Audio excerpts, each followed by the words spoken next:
writing and I haven't been waiting for a response. I've actually been waiting for validation, you know? I've been waiting for somebody to say, you know, you've got great writing capability, what you've got to offer is brilliant, you matter, your story matters, your journey matters, these other women's stories who were within this book, their stories matter. So what I started to do, I started to just like buy and sell domain names when the internet was like literally you had to plug it into your wall. Do you remember that? Yeah. It's so easy because you're chasing this dream and this vision that you have, and to feel as though you need to be working all hours of the day. And yes, there are some days where you need to push yourself that little bit harder, but you really need, if you haven't got your health and your well-being, you haven't got any business.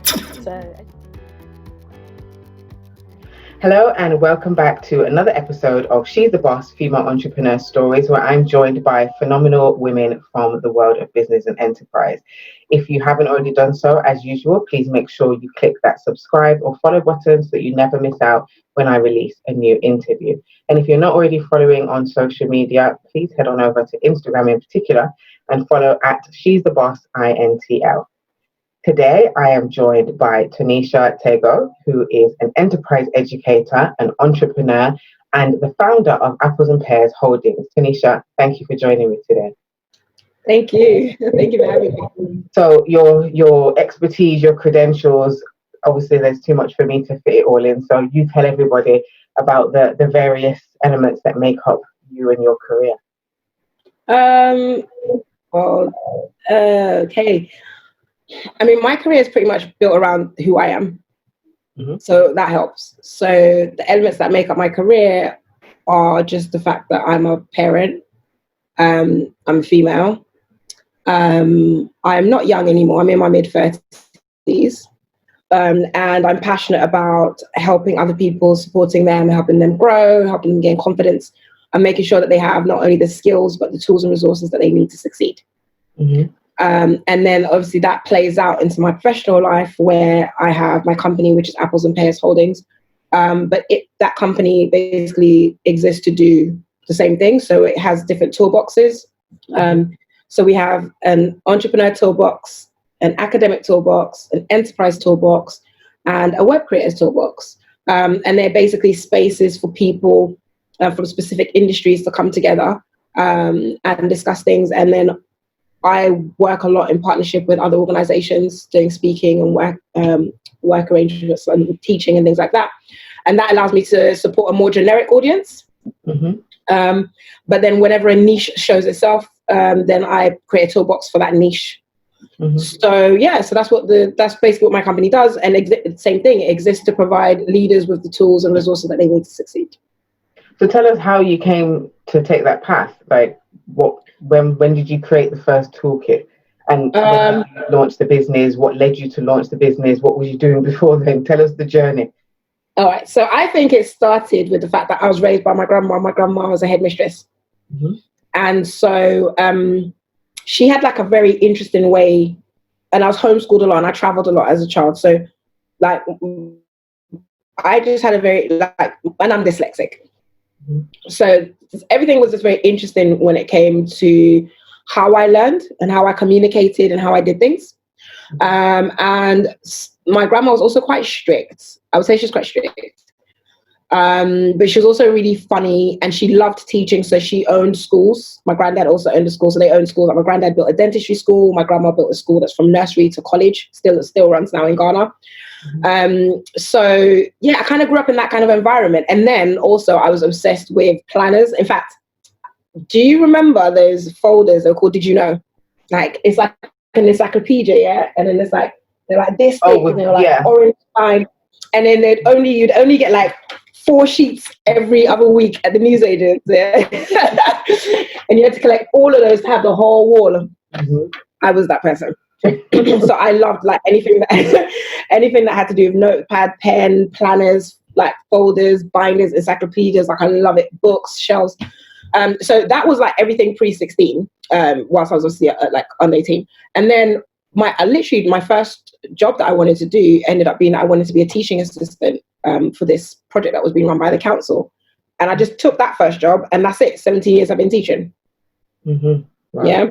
But also at the same time, like I'm very creative. The dyslexic side of me, like I'm very visual, very creative. and a lot of the traveling that we did when I was younger meant that I saw TV in different places.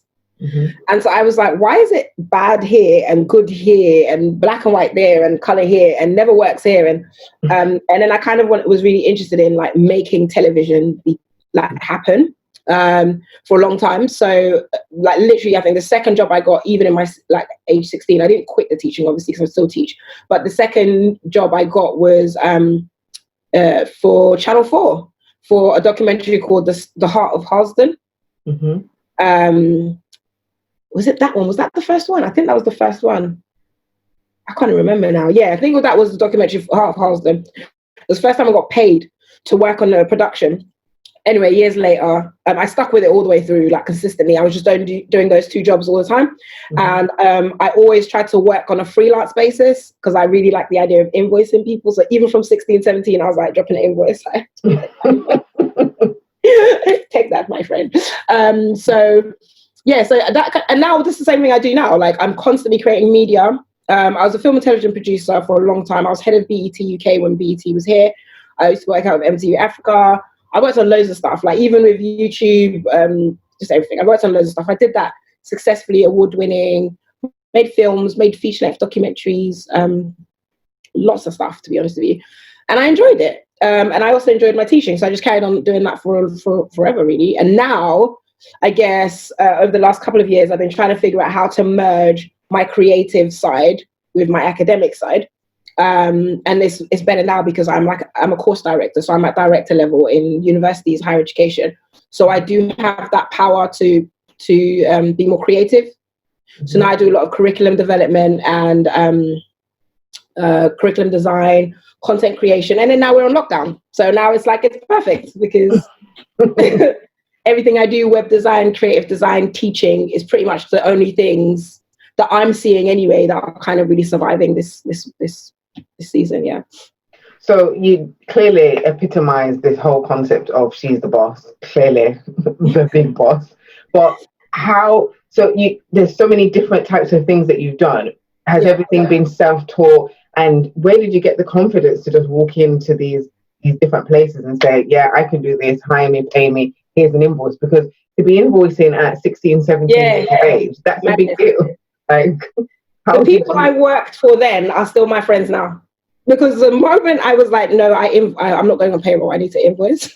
They were like, oh, and let's add, I had my child at 16. So I was more like, no, I can't do that. They're like, child, why is everything wrong with you? You're holding a baby and holding an invoice. Like, this is not what 16-year-olds are supposed to be doing. So I've got hay fever, so like the top of my nose is really itchy. But yeah, no. So being dyslexic, most of the time I can't learn the way people normally learn. So actually, I was homeschooled mostly through primary and secondary school. And then I tried to go to college. I really did. And I made some really good friends at college. But I only lasted for the AS level as an attending student, a day attending student. I did the A2 year by myself because it was just long. Like I couldn't understand anything anyone was saying. The extra people in the class was just distracting. And I felt like, and I was right, I felt like being in the class reduced my A-level grade. So for my A2, I was like, better I just sit at home with my child. Actually, we didn't even sit at home in the end. We went traveling, but I was like, better at home, I sit at home with my child, study the things, book myself into an exam center and just take my exams. And so I just did that for my A2s, got great A levels. I did psychology, sociology, media studies, critical thinking, and maths. You blow my mind right now. Like you know what? Things are easy. My mind. Things are easy when you teach yourself because you know you better than anyone else knows you. And you know when you can't bother to listen anymore, when you're going to turn it off now, when you're going to walk away, but when you're interested at 2 a.m. And I'm, like I said, I'm like, my life has to follow me because I don't know if I can still accept it. I think when I'm more towards my 40s and 50s, I'll accept the phrase, like, like I'm spoiled. But I think when it comes to me, I am spoiled. Like I spoil me. So I would not let me do something that I don't want to do. I don't think that's for me to do. I think other people can be horrible to me and take away my snacks or reduce my paycheck, or whatever they want to do. But why should I do that? Yeah. So for me, being dyslexic, being in a classroom, it creates that limitation. Being in a formal classroom creates that limitation. So, that's why I really like teaching, because when I was teaching, I could change what the classroom does. Do you know what I mean? I can change everything about the class. All my students always say, I'm such a different teacher. Even when, like now, like even if it's a student in their 40s, 50s, when I'm teaching at MBA, 30s, 40s, 50s, yep, same thing. They'll be like, you teach differently. Because I teach for dyslexic people in the sense that I start the class telling you what we're roughly going to cover, and I tell you the things that I don't mind you bowing out of. I tell you what to do if I'm speaking too fast, put your hand up. If you need a break, just tell me, but be respectful that I'm probably going to finish my paragraph. I make sure there's lots of activities. I share information in lots of different forums. Like I do things for dyslexic people, because with dyslexic people, doing more keeps us focused. Mm-hmm. Do you know what I mean? So you know the whole left brain, right brain thing? Mm-hmm. Yeah. So in terms of did I teach myself, etc. Yeah, I taught myself most things, but I also haven't. I went to film school to become a film television producer. I have teaching qualifications all the way up to master's level, and I did my first one when I was 16. I did my most recent one again now. I've done like 3 over the years, and then I've got an undergraduate degree in oil and gas management, an MBA. Yeah, with specialism in education, leadership, and management. And I'm currently doing a PhD in artificial intelligence, creating an AI tool for cybersecurity of smart energy grids. So I go to school for those things, But even that, I did my undergraduate degree mostly not going in. Mm-hmm. And I was really lucky that I was a first class student all the way, because the uni I did it at was so confused and impressed they hired me. That was my first lecturing job. Yeah. So I've been teaching all the way to college, but I'd never been a lecturer because it's so hard to get started in that. My MBA, I did distance learning. I taught myself because, like I said, I'm not the best in the classroom. And yeah, my PhD, I pitched my PhD to the university, which obviously means they don't have classes for my PhD. So again, I teach myself. Wow. Okay. So, but then I have more control. Yeah. No. So there's a few areas that I can relate to. So I did my MBA distance learning, and I preferred it that way. Yes. I don't have this. I'm not dyslexic, but I personally think that I might have a bit of ADHD, because I find it very difficult to sit and just listen to somebody talking to me. Yeah. I switch off very quickly, so I prefer the distance learning bit. Yeah. And now I forgot what the other thing was. You know what? On that topic, though, do you mind if I just say something about that? We're not supposed to sit down and listen. That's not how teaching works. Well, yeah. What it is, and my MBA, because it was in education, leadership, and management, I specialized my dissertation on something called decolonization of the curriculum. Well, that sounds because the curriculum pre-colonization was, you would go anywhere in the world, by the way, I would have a child and I would send you to the person in our community that everybody knows for a fact is good at doing something. Okay. Colonization came around, and obviously the aim was to colonize minds. So like not let people study, go to school, and to reduce the amount of access they had to formal education. Now they couldn't remove the expertise in the people. So instead, they built systems which meant that they would validate those people. So if those people do not get validated, the people whose minds are being colonized, and this is all over the world, I'm talking Spain, Africa, wherever you are, all over the world, those people now develop a false ideal of what a signifier is of someone who's capable of educating. Yeah. So now, instead of you sending your child to the person in your road that's best at maths, and everybody just does that on a Monday, and then everybody sends the one on Saturday, and on Saturday for the science, and on Tuesday for now everyone's trying to instead go to study to get these certifications, and then everyone focuses themselves on these people who are certified. But those certifications don't teach about teaching; they certify to teach, right? And so people have inherited this habit of forcing people to sit down and listen, but that's not actually how learning works. So no one needs to feel bad when they can't learn like that, because no one's supposed to learn like that. It's referred to as a colonial legacy. It's colonial legacies, and that's why even in England they changed to distance learning. Like they move all these open forum classrooms long before everyone else did, because they colonized, so they know what they needed to undo first. And it's a huge thing. You can read about it. Yeah, no, I've not heard of that. So thank you for sharing that, because I've literally never heard of that. That was the other thing I was going to say. The lecturing. So you're saying you started that quite young. You were going to say something. No, yeah, I started teaching young. So when I was 16, I was a teaching assistant. And I did that mostly for youth clubs and youth services, youth events for under my age, 16 to 18, for that age, 16 to 18. And then when I was over 18, I started doing it in schools. And then I got my first job with the council, which was it was a kind of job that gives you opportunity to go to lots of schools and colleges. It was working in a department called PAYP, Positive Activities for Young People. Mm-hmm. So I managed some budget, and I would distribute that budget to youth clubs, schools, etc. I know young, but don't worry. By the time I was invoicing from 16, they didn't mind giving me budgets at 18. So then I was doing all that. The good thing about that was every now and again, I was able to allocate some budget to projects I wanted to run. And then I'd start running my own, like summer university courses, evening courses, weekend courses in film and teach. So I started like that. And I basically taught every age group up until college age, not my college age, still college age. And then when, I think we're at 7 years ago, I got offered to do my lecturing, my first lecturing roles. So I did that. It's interesting because I did some lecturing, so I had a similar experience in the sense of I was at the university, finished my undergrad, I think I did my master's as well, and then they asked me to come back as a visiting lecturer, which I did for about 4 years, but I hated it. Like I really... Well, you obviously hated marking.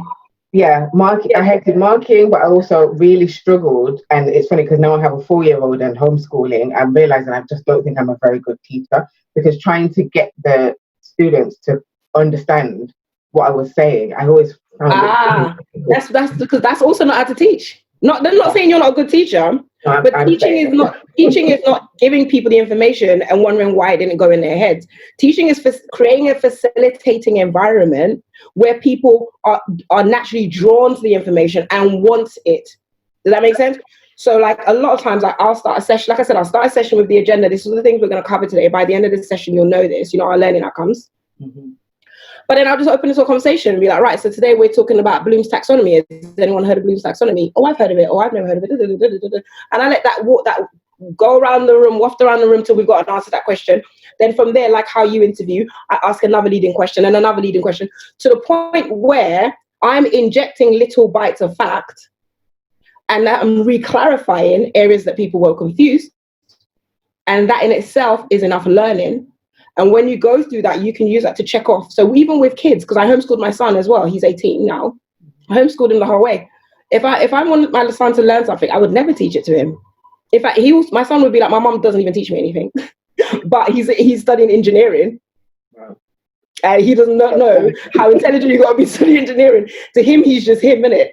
But he'll always say, my mom doesn't teach me. That's because I never teach. So maybe with your 4-year-old, try not actually teaching. Well, I'm definitely going to implement this week. Thank you. But I'm intrigued as well. So you mentioned something about oil. Yeah, oil and gas management. Where did that come from? So in my career as a film and television producer, first off, I started off in, what did I start off in? Doing little things like vox pops, like street interviews, and I moved up to documentary. Then I moved up to feature-length documentary. Have you seen the story of Lovers Rock, the Kings and Queens of Love? Yeah, so I produced that. Again, great job. Thanks, did that. Then I moved into BET, like I said, so that was more entertainment. Then I started to move away from entertainment just after I did, the Azonto video? Yes. So that's my video. So just after I did that, I went on to then do some more documentaries. So I was kind of a bit over the entertainment crowd. The thing is, like I said, I don't let myself participate in things that I wouldn't like. I mean, when I'm not comfortable anymore, I just move because I'm not a tree. So my grandma always used to say, like, I'd be like, oh, grandma, I'm so sad about this. What happened? My friend's not talking to me. So get new friends. Are you a tree? Anything you say is, are you a tree? Move. Right. So yes, I did all of that. So I moved on, and then I went to Africa and I did this like educational tour, because obviously I distract myself, staying focused. So I did this African schools tour sponsored by this amazing company, planned it myself, went out there, was there for like 9 months. And in that time, I met so many people that worked in natural resources, minerals, platinum, all these things. And I was making like little documentary pieces for them. And I came back and then I found myself like just really falling into it. Like even with one of my colleagues, we just started working accidentally, I think, on a project for Till Oil. And like it was just like PR, positive PR. And all of the oil business everywhere was just making me think, like, what is this industry? So I actually didn't study oil and gas management because I wanted to work in it. I just studied it because the oil and gas industry is notoriously private and secret. And for me, I study only things that I can't find out myself by asking. If I ask 100 people and I still wouldn't know the answer, then I'll study it. But there's only a few things in the world that's for. That's like taxes, you know, how to deal with, you know, when you've got loved ones that die, oil and gas. There's like very few things in the world that it doesn't matter if you speak to 100 people, at some point you're gonna have to sit down and focus. Yeah. So I just studied that one. So I'm going to say your grandma, Taylor, has done a fantastic, or your grandparents have done a fantastic job in really embedding and instilling that desire for knowledge in you. Yeah. It just emanates. So well done to them. Yeah. And then obviously you're doing the same with your son, and you just said you was in Africa and you was doing this and you was doing that, and you had a child. How have you managed to do both? Raise a child and do all of these other things? Do you know what the thing is? People think about things too much. Thinking itself is time consuming. And so if you've got 10 things to do on your list and you need to think about each of them, how much time are you going to have to do any of them? So I just don't think about things like that. Like I would never, like, for example, you know, and you're right about my grandparents, because a very funny line is like, so my grandparents are also very interesting, because my grandmother, her dad was the mayor of Accra, which is the capital of Ghana. And she married my grandfather, whose mum was the queen mother, which is like the queen. She's the actual queen. Like, it's called the queen mother, but she's in charge. And their kids married, right? So my grandfather, when he grew up, as he got older, he became dentist to the queen mother here in England. And my grandma was busy going on those long cruises around the world. Like, she was, I don't know, looking for something. She was looking for something very important. Anyway, so my granddad at her funeral, she was 94 when she passed away. He passed away a year later in 97. He was like, most of the time I was just following her around the world. My grandma always used to tell me, he bought this house up the road from here, like, and he'd be off for ages and he'd come back and she left a note, I've gone to America. One decade black woman, yeah, already, you already own the biggest house in the area. And the thing is, when she lived in that house, there was nothing else there. It was the mayor of London, William Gladstone. She was basically living his neighbor. So he had massive land and she had massive land. So she was basically neighbors. And everyone in the corner shop knew her because she was the one black woman. They knew her so much that when her dad died, she didn't know. And she found out when she got to the shop, because the lady at the corner shop was like, have you seen the news? And then they showed her the newspaper. And that's how she found out her dad had died, because she was here. Because obviously there's no WhatsApp, Instagram, Twitter. So, but yeah, so she was always traveling. And at her funeral, my granddad was just like, her name was also my first name, Florence. Like, Florence was always just doing whatever she wanted. And she didn't spend too much time to think about things. And I think I found out just that, obviously, like 2 years ago she passed away, but I think she gave me that. Do you know what I mean? Like, I would not, if I want something and it's not malicious, I would not think about that. Never, like, when I say you blow me away, you blow me away because there's something that I want at the moment. I've been thinking, and it's true, actually. If you want it, just thinking, yeah, just have it. What's the problem? Yeah, no, it's true. It's such a great way of thinking. You have to remember, right? We have to, as people, mainly I think as women, but as people, we have to look after ourselves. If you're not looking after you, who's going to look after you? No one's going to look after you. So if there's something on your mind that you want, you're only going to grow resentment about it inside yourself. And eventually you're going to let that out. So is it better for everyone that you just get what you want? Because my house is better for everyone I get what I want. If I don't get what I want in my house, hey. And it's all good, you can go. Because what I want will be had with or without your presence. And I think that's how we need to be as individuals. If we're like that as people, we end up with so much more to give. Like, I have so much I can give to people because I am so selfish. But I know lots of people who are really selfless, and because they're so selfless, they have nothing to give. And every time they give in more of nothing they have. Do you know what I mean? Pouring from an empty cup, right? Yeah. Yeah. I love that concept.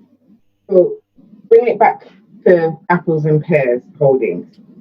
So you'd been working in lots of different industries. Then you decided, right, I'm going to launch a business. What was the process behind that? What were the steps that you took? How different was it starting a business compared to working in the industries that you'd been working in previously?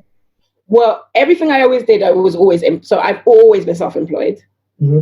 Remember, I've always been invoicing, but I also do have a lot of respect for paid work, like as in PAYE, payroll work. Yeah. Mm-hmm. And I have that respect mainly for perks, because there are perks. I like perks. And that's pretty much it.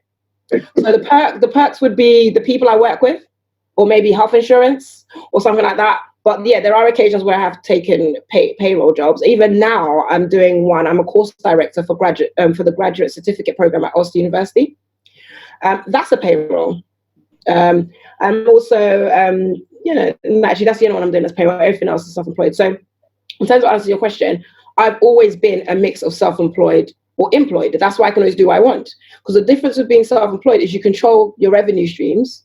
And I'm very much a fan of having like multiple. So I have like 18 revenue streams. And if in each month, each one gives me $1,000, we're good, right?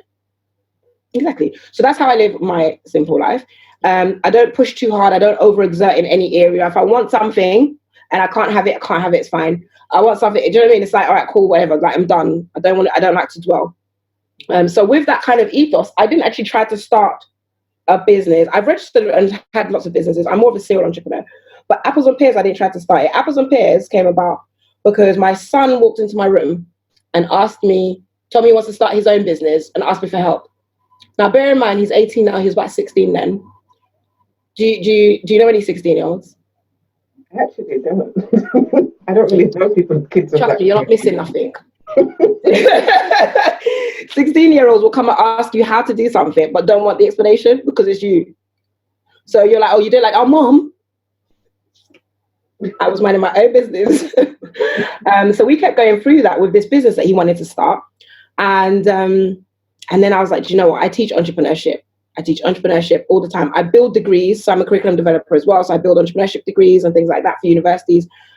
And I was like, I built two free entrepreneurship degrees. Let me just go in my Google Drive and just download a whole bunch of worksheets. He can just work through the worksheets. And then the worksheets became my first product, because then I had to give him a folder. In fact, it was like one of those, it's over there, I'm not going to move the computer. It's like one of those blue dry folders. And then it started to look ugly. And then my creativity came in and I was like, no. So then I designed like a proper folder. So I designed like an enterprise folder. And then it's like a briefcase. And at first it was really all about him, like just trying to make my son feel like an entrepreneur. And then I was doing that, and then I got the pages, then we designed the pages and we turned it into a proper planner.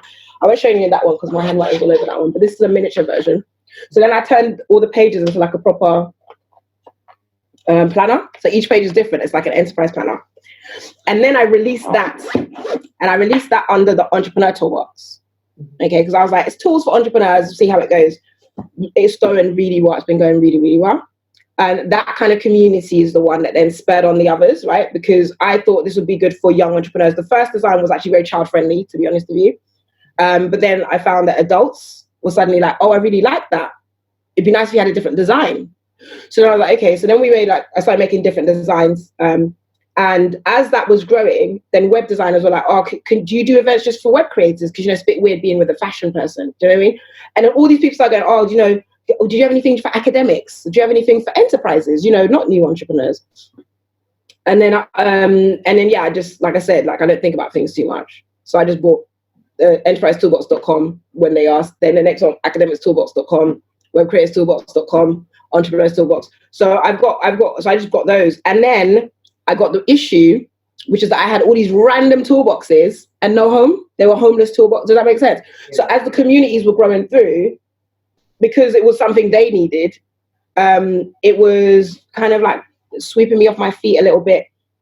And also with the dyslexia, it was becoming a little bit much to manage, because then it was like all these emails to read and words. So I actually just found out about Access to Work, and I'd applied for Access to Work to get a support worker to support me. But in order to do that, I had to register or say to them what company I was with. So now if I picked one toolbox over the other, right? So I made a holding company and then played with lots of names. And all I wanted with the name of my company was it to be really random. So people are like, why is it called that company? I nearly went for Miwa, which is a Zimbabwean word for, Shona, word for watermelon. I was going for loads of different random things, and then I ended up with Apples and Pears because the company is like a fruit bowl of random stuff. But if people really like apples, they only see the apples. You know what I mean? So that's how Apples and Pears came to be. It's more like it finally had to come in, because if people which they have been, I got asked the other day if I'm going to do an enterprise planner, start doing enterprise planners industry specific. Mm-hmm. So people are like, would you be doing an enterprise? The lady was like, would you be doing an enterprise planner with a music industry insert? So where all the specific things for music industry are in there, and I'm like, well, thank you for the to-do list. But it's like little requests like that can't go under a small name. So that's why I have the holding company. But the holding company doesn't get any promo. There's no website. It's just the toolboxes that get all the love. Mute. You're muted. Yeah. Yeah. There you go. Okay. Yeah, no, because I love the fact that it was kind of accidental. Yeah. That the business came about because of all of the other businesses. I love that story. Yeah. You mentioned the idea of getting somebody to come and work with you, and I know from the written interview that you say teams are really important. How have you made sure that you've got the right people kind of on your team and around you and supporting you? Because it's all about me. How can it be the wrong people? It's got nothing to do with them. I am like, when I say to you, when I first started though, I can't lie, when I first started, like when I got the my access to work funding, it was a beautiful day until I tried to find someone. Mm-hmm.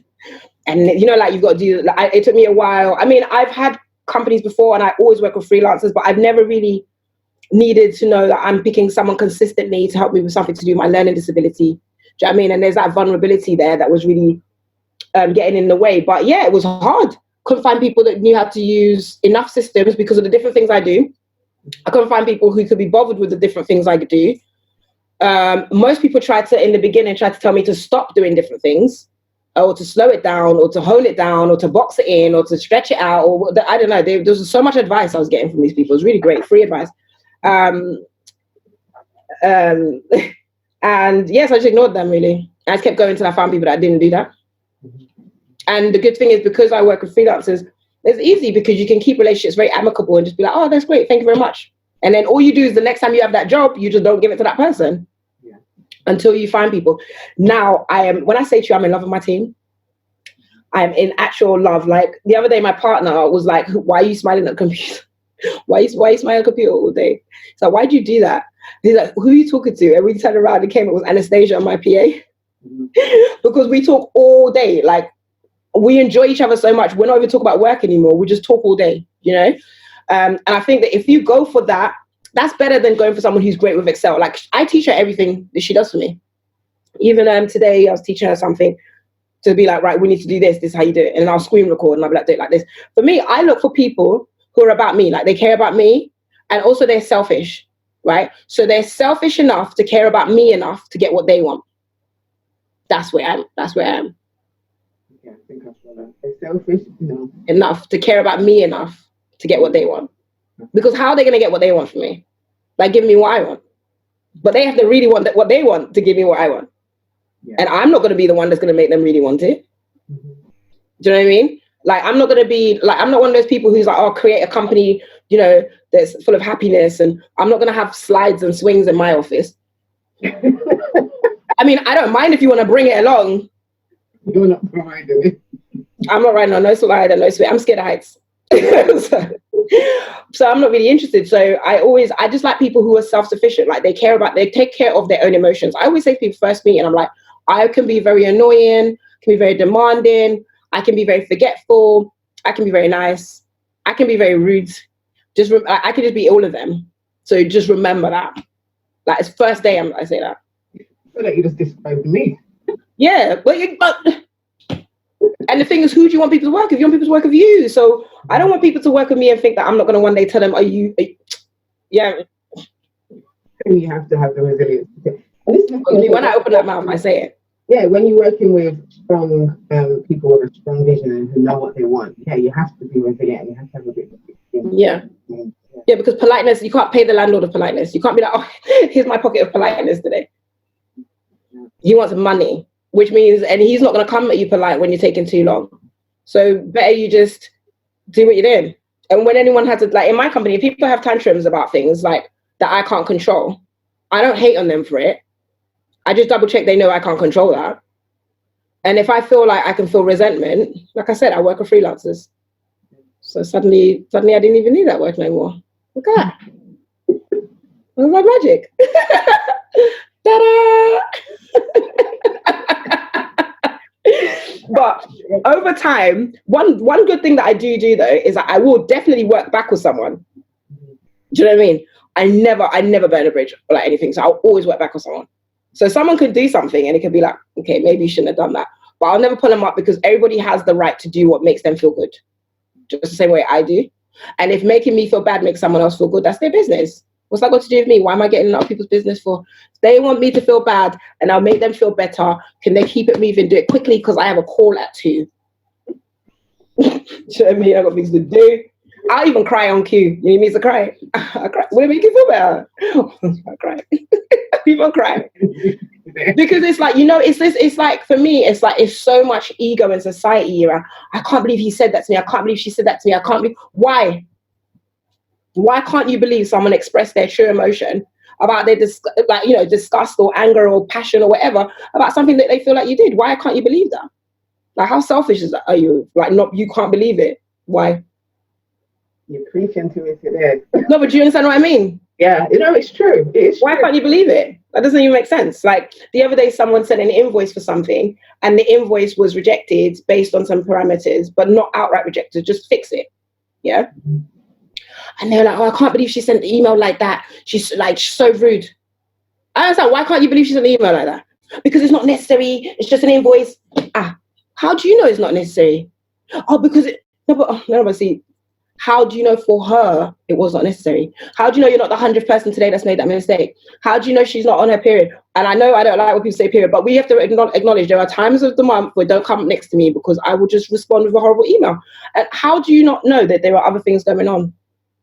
Like, this has got to have to do with you. You need to apologize because at the end of the day, you've upset someone, you offended them.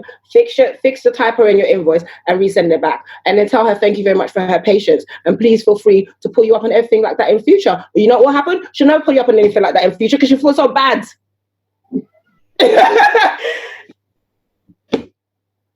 But instead, people be like, oh, that woman, Jessica in HR.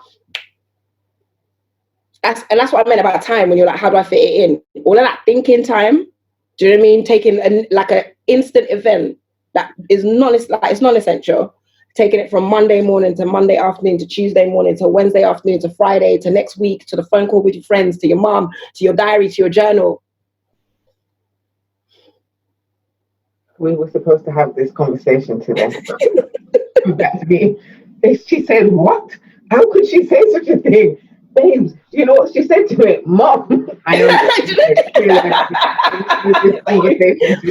Let me tell you something. Let me give you some freedom, okay? Let me show you a way to get freedom. The only thing you need to control is how good you feel right now. Ever. That's all you need to control. Because if you make sure you feel good, not look at someone else and wonder why they didn't make sure you feel good. But if you make sure you feel good all the time, you'll always want to do everything you've got to do. There's not going to be anything you're not going to want to do. Even if you look at someone like, if I'm being real with you right now, we're doing this, my son is in his room playing PlayStation and my partner's asleep. Why? Because it's lockdown and his work is, he's a trainer, he's not got anything to do right now. So they're all chilling. Now, in another mindset, we've been on lockdown for 8 weeks. I could be resentful by 8 weeks later because I have to work in 9 to 5. And, technically, and I was saying that the other day to someone because she was complaining. She was like, oh, doesn't make any sense. I am working all day. Her partner's resting all day. But hold on, that's not his fault he's resting all day. Who asked you to go and take a 9 to 5 and now you want to turn around and blame other people because you don't like your job? Leave him to rest all day. You need to sit and think about what, if you don't like what you're doing, maybe you should stop doing what you're doing. Do you know what I mean? So if you just do that, nothing else will ever happen. If someone's rude to you and you just think to yourself, okay, cool. Because it's not even her job to make me feel good. All her job is to process an invoice with the correct information on a piece of paper. And if you always think about it like that and reduce everything to its most basic state, it's going to be so hard for you to be upset about something. Your child breaks something. She wasn't trying to get on your nerves. Doesn't matter if she does it all the time. You told her not to do it all the time. It's not about you. It's about her. She's more curious than you are angry. So until your anger surpasses her curiosity will continue. But do you really want to quench her curiosity with anger? Could you quench it with something else? Do you know what I mean? Like, you could quench it with joy. You could be like, oh, come here, darling. I don't like that, and continue. I'm not talking, like spoiling kids raising, but I'm just saying, if you want to distract someone or tell off a child, there's a million ways to do it. At 18, of course, I freely will shout at my grown-ass man of a child when he needs it because he's taller than me anyway. So I'm compensating for lack of height most of the times when I tell him. I'm like, oh, you're bigger than me. But in the most part, I don't look to him to make me happy. I don't feel less if he does something wrong. It's got nothing to do with me. He's his own whole human being. The other day, in fact, funny story, in October, he started college because he's been homeschooled his whole life, right? So he started college, so he needs to get into the routine. And he was late every day. And when I asked him why, he told them that he has to make breakfast for his mum before she goes to work. Now, is that true? Yes. He'll make breakfast, lunch, and dinner every day of the year. That is true. But that's not why he was late, because I leave for work at 8. He starts at 10. So they called me in for a meeting, safeguarding. And I'm sat in a safeguarding meeting. And I'm like to the guy, right, so sorry, could you explain to me why I'm here? Because they hadn't told me yet. And when he explained it to me, I was like, I'm so sorry. And then I turned my chair to sit next to the teacher. And then I turned around, I was like, this is a good reason to call me here. And I was like, right, Tyreek, what's your answer? And the teacher's thinking to himself, no, I'm here to talk to you and your child. I'm like, no, you're not. You and me are now here to talk to my child, because unless you and me on the same team, I'll take my child right out of your college. Because I did not bring my child to this college for you and me to become on the wrong team. We're on the same team. So thank you for briefing me on why I'm here, but I am now here as a witness to your conversation with him, because I'm also curious as to why he is not at college at 10. My son had to sit there and be like, oh, no. He got along with it. At the end of it, the teacher was just like, oh, this was really strange to have the meeting. And I said, yeah, but you were the only one that found it strange. And maybe you should be more having meetings with the parents as same side when you talk to their children, because it's not your child and I'm not your child. Do you know what I mean? So it's that whole thing about focus on yourself, keep yourself happy, do what you need, and bring everything down to the minimum. This person's in trouble. I'm here to help. Which role would make me feel better? Clearly, being on the told off side would make me feel better. So I just roll my chair around so I can be on the side that would make me feel better. I feel better now. Let's continue this conversation. That's it. That is it. Oh, I love it. I feel like I've just had a session with like a guru. I feel super. Well, it's why I coach, girl. But seriously, just do that. That's the most solutions that anyone needs to anything else. Everything. There's no other thing that anyone should be focusing their time on if it's not just thinking about what would make me feel better right now. And again, must not be malicious to other people and malicious to yourself. So if you've got a bad habit, do you know what I mean, that you should really quit, it's really, really bad for your health. And I'm saying really, really bad. Smoking, I smoke cigarettes. Like, do you know what I mean? So there's some things that are bad, but they're also so culturally ingrained. But I'm saying if you've got that nagging feeling in your head that I should stop smoking, stop smoking. Yeah. If you think to yourself, oh, I've got to pay my bills, I've got to remember to pay this bill, just pick up a Post-it note, write it down, and then stick the note somewhere. Like, don't leave it in your head, because that won't make you feel better. Yeah. Do you know what I mean? Well, I feel like you've done a nice segue into the final part of this interview, and that's the 3 pieces of advice, because that was kind of an advice session. So what are the 3 pieces of advice that you would want any woman sitting at home who wants to start her business or is really in the early stages of her business? What do you want her to know? Well, I did think about this for a while, and I think I'm going to bless you with some gems. I hope I do. I'm sure that you will. I was quite proud of these when I put them together, I must admit. I was like, oh. Right, so the first one is actually the same as the name of my events, the first events I started with, and it's called, the first piece of advice is fail fast, fail forward. Mm-hmm. Yeah, fail fast, fail forward. Done. And if it doesn't make enough sense, stop what you're doing and have a think, because failing is important. The only way to learn lessons is to do something wrong first. So if you fail fast, you'll be failing forward. You can't fail and go backwards. That's not how failure works. Failure is a forward-moving propellant. It's like it moves you forward. So fail fast, fail forward. The second one is perfection is the enemy of entrepreneurship, because of course, entrepreneurship is risk. Entrepreneurship is about effectively managing risk. It's not about taking bad risks, it's about taking good calculated risks, but still risk. So if you're someone who's interested in perfection, then that means you're afraid of risk. So that's the opposite of entrepreneurship. You can't do both. You can't do both at the same time. And then the last one is learn to respect processes and artifacts. And that's why I have the planner. So and all these tools, and I'm constantly making more and more and more tools, because when I've been coaching for how long? I've been coaching for 8 years. Yeah. And I've only finally got around to making planners and resources in the last 2 years, like I said, because it started off with my son. But now I'm doing this, I realize, so if you think about it, when your entrepreneurship journey, the first thing that you did was pick up a notebook, get some books, join some courses, wrote your notes in that notebook. notebook. Then you didn't have that notebook, it's fine. You pick up another notebook. Then you pick up another notebook. You pick up another notebook. It's just all these notebooks. My notebooks.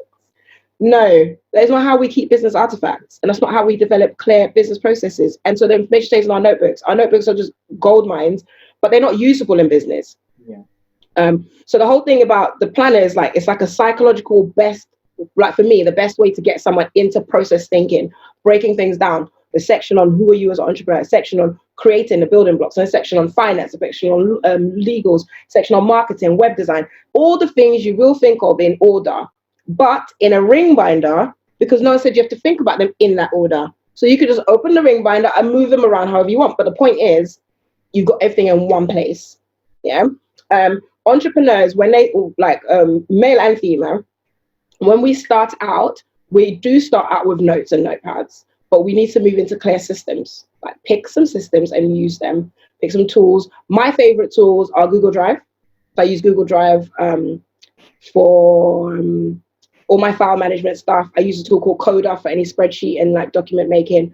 I use Loom to record recorded video tutorials. And then I use like Otter to record meetings now, but I was using a different one before.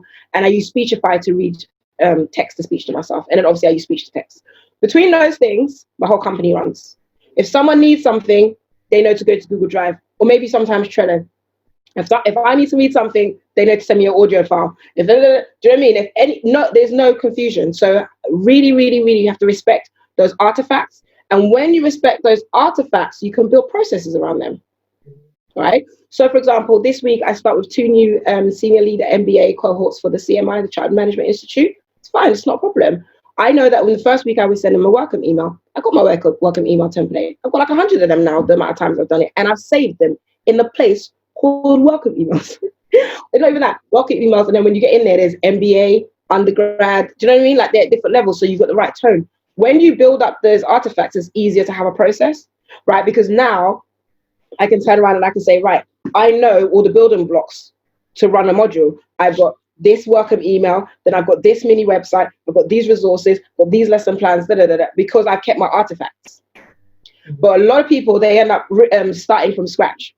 So a new thing comes on, it's like, oh, I wrote it in my notepad.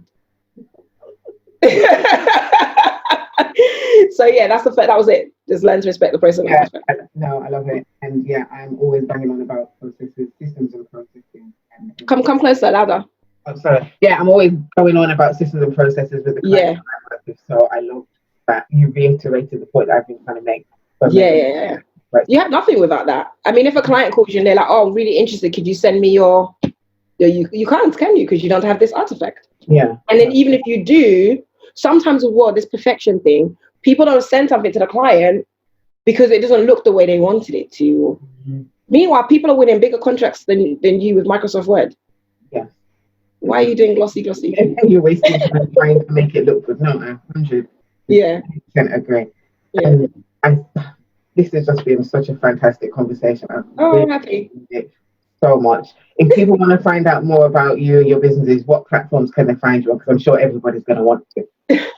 Well, I mean, I'm so happy because I think by the time this video is out, my website will be back up again. So that's TonishaTagoe.com. I've had it for years, but we did like a proper big renovation based on like lots of requests. So hopefully people like that. So TonishaTagoe.com, they can go to just myname.com. And the Enterprise Toolbox is available. And the Web Creators Toolbox is available. That's really cool. That's over 600 web creators. So graphic designers, web designers, web agencies, etc. And so those two are available. The Entrepreneur Toolbox will probably be back up as well at that time because I teach web development and web design in part of what I teach. I regularly will take the site down and overhaul it because you know what I mean. It's like I'm always seeing flaws. So they can go to the Entrepreneur Toolbox as well. And the Academics Toolbox has never had a website. So that website will be launching just before summer. Mm-hmm. So if they're looking for me, they can just go to my site. But if they're actually an academic or entrepreneur, an enterprise leader or a web creator, they can just go to those spaces. They can book power hours and they can request their power hour to be with me. It's like a 1-hour conversation if they really want to talk to me. But I have a really good team. Like a really, really good team. And on each toolbox, what I have is I have mini teams like of experts in that industry. So yeah, so there's lots of opportunities. Awesome. Well, thank you so much for coming and just blow me away time after time with so much knowledge, so many gems. I really enjoyed it, and I love your energy. So thank you so much for that. And thank you guys for watching. Thank you for listening. As usual, if anything that Tonisha said has resonated with you, like, share, write a comment. Would love to hear your feedback. And if you're a woman in business and you want to share your story, drop me an email to Daniela at she'sthebossintl.com. And I look forward to sharing another She's the Boss Female Entrepreneur story with you next week, Sunday at 8. Thank you. Thank you.